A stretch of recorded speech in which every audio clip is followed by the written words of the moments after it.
आज हम पढ़ेंगे जैनेन्द्र कुमार का साहित्यिक परिचय। इस साहित्यिक परिचय को निम्न बिंदुओं के आधार पर हम लिखेंगे: उनकी दो रचनाएं, उनकी भाषा शैली, उनका साहित्य में स्थान। हिंदी साहित्य में मनोविश्लेषणात्मक उपन्यास और कहानियों के प्रवर्तक के रूप में जैनेन्द्र कुमार का स्थान अत्यंत महत्वपूर्ण है। उन्होंने गद्य को एक नई मनोवैज्ञानिक दिशा प्रदान की। जैनेन्द्र कुमार का साहित्यिक परिचय निम्नलिखित बिंदुओं के आधार पर है: उनकी रचनाएं, उनका भाव पक्ष और कला पक्ष, और उनका साहित्य में स्थान। तो सबसे पहले उनकी रचनाओं की बात करेंगे। जैनेन्द्र कुमार ने उपन्यास, कहानी और निबंध जैसी विधाओं में उत्कृष्ट रचनाएं की हैं। उनकी दो प्रमुख रचनाएं इस प्रकार हैं: त्यागपत्र, जो कि एक प्रसिद्ध मनोवैज्ञानिक उपन्यास है, और पाजेब, जो कि लोकप्रिय कहानी संग्रह है। उनकी अन्य रचनाएं जैसे सुनीता, परख, कल्याणी, जड़ की बात, ये सब भी हैं। भाव पक्ष और कला पक्ष। मनोवैज्ञानिक गहराई, जिन्हें जैनेन्द्र जी की रचनाओं का मुख्य केंद्र मनुष्य का अंतर्मन है। वे पात्रों की बाहरी गतिविधियों से अधिक उनके मन में चलने वाले द्वंद्वों का चित्रण करते हैं। नैतिकता और दर्शन। उनकी रचनाओं में गांधीवादी दर्शन और नैतिकता का गहरा प्रभाव दिखता है। वे सत्य, अहिंसा और आत्मत्याग जैसे मूल्यों को प्राथमिकता देते हैं। नारी चित्रण।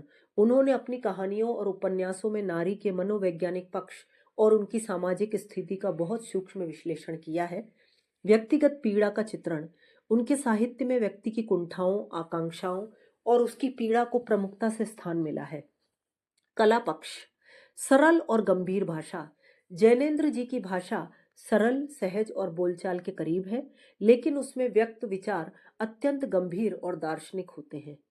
संवादात्मक शैली। उनकी शैली में संवादों की प्रधानता होती है, जिससे पात्रों के चरित्र की गुत्थियां आसानी से सुलझती हैं। सूक्ति पूरक वाक्य।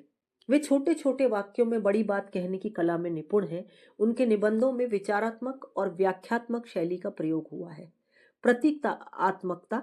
वे अपनी बात कहने के लिए प्रतीकों का सहारा लेते हैं, जो पाठकों के सोचने पर विवश कर देते हैं। साहित्य में उनका स्थान।